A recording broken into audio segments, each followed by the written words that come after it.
बिस्मिल्लाहिर्रहमानिर्रहीम। अस्सलाम वालेकुम दोस्तों, नई वीडियो में खुश आमदेद। दोस्तों, भारत और चीन हालिया कशीदगी के दौरान भारतीय मीडिया का रवैया पहले दिन से ही जारहाना चला आ रहा है और चीन की तरफ से जो भी बयान सरकारी या फौजी सतह पर जारी किया जाता है उसमें खास तौर पर भारतीय मीडिया को लगाम देने का पैगाम जरूर दिया जाता है। दोस्तों, भारतीय मीडिया ऐसा क्या कर रहा है जो उसकी अपनी ही फौज के लिए वबाले जान बनता जा रहा है। वीडियो की तफसील में जाने से पहले आप देख रहे हैं हकीकत की दुनिया डॉक्टर अली के साथ। हमारा चैनल सब्सक्राइब करके घंटी के निशान को दबाना मत भूलिएगा। इस वीडियो को ज्यादा से ज्यादा फेसबुक, व्हाट्सएप और सोशल मीडिया पर शेयर जरूर करें। शेयर और लाइक करने के साथ साथ कमेंट बॉक्स में पाक फौज जिंदाबाद, पाकिस्तान जिंदाबाद और पाकिस्तान के गुमनाम हीरोज को सलाम का नारा कमेंट जरूर कीजिएगा। दोस्तों, 29 और 30 अगस्त को इंडियन आर्मी की तरफ से ब्लैक टॉप की अहम स्ट्रेटेजिक चौकियों पर कब्जे के बाद भी चीन का रवैया जारहाना नहीं बल्कि वो कशीदगी को बातचीत के जरिए हल करने का ख्वाहा नजर आता है। मगर नई दिल्ली की मोदी सरकार को अब चीन के अलावा मुल्क के अंदर से भी खतरात लाहक हैं, जिसमें से सबसे बड़ी वजह मुल्क की कमजोर होती मुआशी हालत और कोरोना वायरस के बढ़ते हुए केसेस हैं। तो उससे तवज्जो हटाने की खातिर भारत की मोदी सरकार ने भारतीय मीडिया की लगाम खोल रखी है और प्रिंट और इलेक्ट्रॉनिक मीडिया से लेकर सोशल मीडिया तक सब जगहों पर ही इंतहाई गैर जिम्मेदारी का मुजाहरा करते हुए चीन को इश्ताल दिलाने की कोशिश की जा रही है। ताहम ये सब चीजें चीन खातिर में ला रहा है और भारत को इस नताज से भी खबरदार कर रहा है। जहां एक तरफ भारत का मीडिया जमीनी हकायक से नजरें चुराए इश्ताल अंगेजी में मसरूफ है, तो वहीं चीन का सरकारी मीडिया उतनी ही जिम्मेदारी से भारत चीन कशीदगी के असल हकायक न सिर्फ चीनी अवाम बल्कि आलमी सतह और भारत के सामने लाने में मसरूफ है। दोस्तों, ये सब कुछ और इससे जुड़ी हुई खबरों के लिए आपने आज की वीडियो को आखिर तक जरूर देखना है। दोस्तों, चीन और भारत के माबैन 1962 की जंग की बात करें तो उसमें भी भारत की तरफ से ही बॉर्डर एरिया में कशीदगी को हवा दी गई, जिसके जवाब में चीन ने भारत के मुंह पर ऐसा थप्पड़ रसीद किया कि उस वक्त के भारतीय वजीर आजम जवाहरलाल नेहरू चीन के हाथों उस तारीखी हजीमत का रोग लगाकर इस दुनिया से चल बसे। उस वक्त इंडिया में अमेरिकी सफीर जेके गालब्रेथ थे। उन्होंने अपनी सवाने उम्री a life in our times में लिखा कि हर सतह पर इंडियन सदमे की हालत में थे। मुल्क भर में इंडियन एयरलाइन की परवाजें मंसूख कर दी गयी ताकि उन तैयारों को फौजी मकासद के लिए इस्तेमाल किया जा सके। न सिर्फ असम बल्कि बंगाल और यहाँ तक कि कोलकाता में भी खतरे के बादल मंडला रहे थे। चीन ने बड़े सगीर की तकसीम और अपने कयाम के बाद भारत समेत तमाम हमसायों के साथ बॉर्डर तनाजात को खत्म करने की कोशिश की, मगर भारत ने चीन की इस कोशिश को कमजोरी से ताबीर करते हुए ताउन न किया, जिसकी वजह से भारत और चीन को 1962 की जंग लड़ना पड़ी। लेकिन उस जंग के बाद भी कई दहाइयां गुजर चुकी हैं, लेकिन अभी तक दुनिया की दो बड़ी ताकतें चीन और इंडिया हालत जंग में हैं। चीन और भारत के दरमियान अप्रैल और मई के महीने से शुरू होने वाली लद्दाख कशीदगी किसी भी सूरत कम होती नजर नहीं आ रही। भारत ने 20 फौजियों की हलाकत के बाद लद्दाख के साथ पूरी लाइन ऑफ एक्चुअल कंट्रोल पर फौज की बड़ी तादाद तैनात कर रखी है, जिसको फिजाइया और जदीद असलहे और हथियारों की मदद भी हासिल है। चीन भी सरहद की अपनी जानिब मुकम्मल तैयारी की हालत में मौजूद है, लेकिन चीन भारत को ये समझाने की कोशिश कर रहा है कि जंग इस मसले का हरगिज हल नहीं है, बल्कि दो जौहरी ताकतों के माबैन जंग तबाही के सिवा कुछ भी नहीं दे सकेगी। बल्कि भारत की मोदी सरकार और बेलगाम मीडिया ने पूरे भारत में एक जंगी माहौल बना रखा है और वो चीन को इश्ताल दिलवाने का कोई वाक़या भी हाथ से नहीं जाने दे रहे। 29 और 30 अगस्त को पेश आने वाले वाक़े की तफसील जारी करते हुए मोदी सरकार और भारतीय मीडिया ने कालाटाप की अहम चौकियों पर भारतीय फौज के झंडे लहराने की तस्दीक करते हुए पूरे मुल्क में एक जश्न का सामा पैदा कर दिया। फतह की जो शादियाने बजाए गए उसकी गूंज मॉस्को में होने वाली भारतीय वजीर दिफा राजनाथ सिंह और चीनी वजीर दिफा की मुलाकात तक सुनी गई।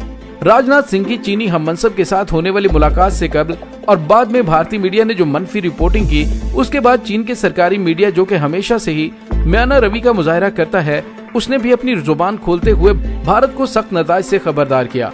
राजनाथ सिंह की चीनी हममनसब से मुलाकात जो कि 1.5 घंटे तक जारी रही, इससे कबल भारतीय मीडिया ने ये खबरें चलाई कि मॉस्को में चीनी वजीर दिफा ने राजनाथ सिंह से मुलाकात की ख्वाहिश का इजहार किया और इस मुस्बत ख्वाहिश पर भारतीय मीडिया ने उसको भारत की ताकत से जोड़ना शुरू कर दिया और कहा गया कि चीन भारतीय फौज की तरफ से कालाटाप चोटियों पर कब्जे के बाद राह रास्त पर आ गया है।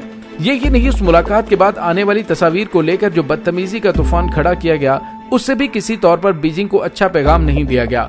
भारतीय मीडिया की जानिब से मनफी रिपोर्टिंग के बाद अब न सिर्फ चीनी हुकूमत बल्कि सरकारी मीडिया ने भी चीन भारत कशीदगी के मुमकिना नताइज और दोनों ममालिक के वज़राए दिफा के दरमियान होने वाली अहम मुलाकात पर रद्द-ए-अमल दे दिया है। चीन की वजारत दिफा को हफ्ता 5 सितंबर को एक अहम बयान जारी किया गया, जिसके मुताबिक लद्दाख के मुकाम पर ताज़ा कशीदगी का जिम्मेदार सिर्फ और सिर्फ भारत को करार दिया गया और भारत पर खुले लफ्जों में वाजे कर दिया गया कि चीन अपनी 1 इंच जमीन भी किसी को नहीं देगा, चाहे उसकी कोई भी कीमत अदा करनी पड़े। चीनी हुकूमत के साथ ही चीन के सरकारी मीडिया द ग्लोबल टाइम्स ने भी चीन भारत कशीदगी के हवाले से शाया किए गए इदारिये में भारतीय हुकूमत को आग से न खेलने का मशवरा दिया है। भारत को इस हालिया कशीदगी के खौफनाक नताज से एक बार फिर आगाह कर दिया गया है। द ग्लोबल टाइम्स ने लिखा कि भारत चीन के दरमियान सरहदी कशीदगी का तनाजा सिर्फ और सिर्फ बातचीत के जरिए ही हल हो सकता है, और अगर भारत की मोदी सरकार या फौज ये समझते हैं कि वो लाइन ऑफ एक्चुअल कंट्रोल को अपनी मर्जी से खींच लेंगे तो इसके नताज किसी सूरत भी अच्छे नहीं होंगे।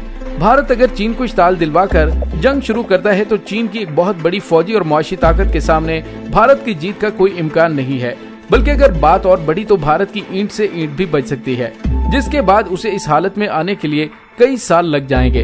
लिहाजा भारत की हुकूमत अपनी ताकत के गलत अंदाजे और किसी और मुल्क की मदद की खुशफहमी को भूलकर चीन की तरफ से मुसालियत अमेज रवैये का मुस्बत जवाब देना पड़ेगा, न कि भारतीय मीडिया के जरिए अवाम की सतह पर इश्ताल दिलाया जाए। दोस्तों, दूसरी तरफ भारतीय आर्मी चीफ ने ऐलान किया है कि चीन के साथ सरहदी मसाइल मुज़ाकरात से हल हो सकते हैं। दोस्तों, ये पहला मौका है कि जब भारतीय आर्मी चीफ ने दानिशमंदाना बयान दिया है, वरना अमूमन भारतीय फौजी क़यादत की जानिब से इंतहाई गैर जिम्मेदाराना किस्म के बयान दिए जाते हैं। इत्तलात के मुताबिक भारत के army chief general Manoj Mukund Naravane ने मगरबी हिमालय में हजारों फौजियों की तैनाती के बावजूद कहा है कि चीन के साथ जारी सरहदी तनाज़े को मुज़ाकरात के जरिए हल किया जा सकता है। खबरसां एजेंसी राइटर्स के मुताबिक जनरल मनोज ने कहा कि उन्हें इत्मीनान है कि चीन के साथ जारी तनाज़ात मुज़ाकरात से हल हो जाएंगे, जबकि सरहद पर दोनों एटमी ममालिक की अफवाज कई महीनों से एक दूसरे के आमने सामने खड़ी हैं। लद्दाख के दौरे के मौके पर उनका कहना था कि हमें यकीन है कि ये मसाइल इस तरह से हल हो जाएंगे। दोस्तों, भारतीय और चीनी मीडिया ने ताज़ा तरीन रिपोर्ट में कहा है कि रूस के दारुल हुकूमत मॉस्को में दोनों ममालिक के वज़राए दिफा के दरमियान मुलाकात मतवक्को है। रूस में दोनों ममालिक के वज़राए दिफा शंघाई ताउन तंजीम के तहत एक इजलास में शिरकत कर रहे हैं, जबकि भारतीय वजारत दिफा की जानिब से कहा गया है कि मुझे उस मुलाकात के हवाले से कोई मालूमात नहीं है। चीन और भारत के वज़राए दिफा के दरमियान मुलाकात होती है तो दोनों ममालिक के दरमियान रवां बस जून में सरहद में होने वाली कशीदगी के बाद आला सतह की पहली मुलाकात होगी। दोस्तों, याद है कि जून को वादी गलवान में कशीदगी के दौरान भारतीय फौजियों की हलाकत के बाद दोनों फ्रीकैन पीछे हटने पर रजामंद हुए थे। ताहम मुज़ाकरात के कई अदवार के बावजूद मुख्तलिफ मुकामात पर फौजें आमने सामने हैं, जिसमें इंतहाई बुलंदी का मुकाम पेंगोंग त्सो झील भी शामिल है, जिसके बारे में दोनों ममालिक अपना होने का दावा करते हैं। दोस्तों, हालात किस करवट बैठते हैं इसका फैसला तो आने वाले चंद हफ्तों में हो जाएगा, लेकिन भारतीय मीडिया जो कि हर बात को मिर्च मसाला लगाकर और आग लगाकर पेश करता है, उसका इजहार पाकिस्तान में गिरफ्तार होने वाले स्क्वाड्रन लीडर अभिनंदन ने भी किया था। उन्होंने कहा था कि भारतीय मीडिया हमेशा हर बात को हवा देकर और आग लगाकर पेश करता है, हालांकि इस तरह की बात नहीं होती है। तो दोस्तों, यहीं से भारतीय मीडिया की गैर जिम्मेदारी का अंदाजा होता है कि उनका मुल्क इस वक्त कोरोना वायरस और मुआशी बदहाली के बाद जंग के दहाने पर खड़ा हुआ है, जो उसे कई दहाइयां पीछे धकेल सकती है। इसके बावजूद उनके अंदर जंग का जुनून बढ़ता जा रहा है, लेकिन चीन की जानिब से मसलहत का पैगाम दिया गया है। अगर भारत ने उसे कबूल न किया तो वो यकीनन तारीख में एक इबरतनाक शिकस्त से दोचार हो जाएगा। दोस्तों, इसके साथ ही डॉक्टर अली को इजाजत दीजिए। इंशाल्लाह बहुत जल्द मिलते हैं एक नई वीडियो में। तब तक के लिए अपना बहुत सारा ख्याल रखिएगा। पाक फौज जिंदाबाद, पाकिस्तान पाइंदाबाद, पाकिस्तान के गुमनाम हीरोज को सलाम। अल्लाह वारिस।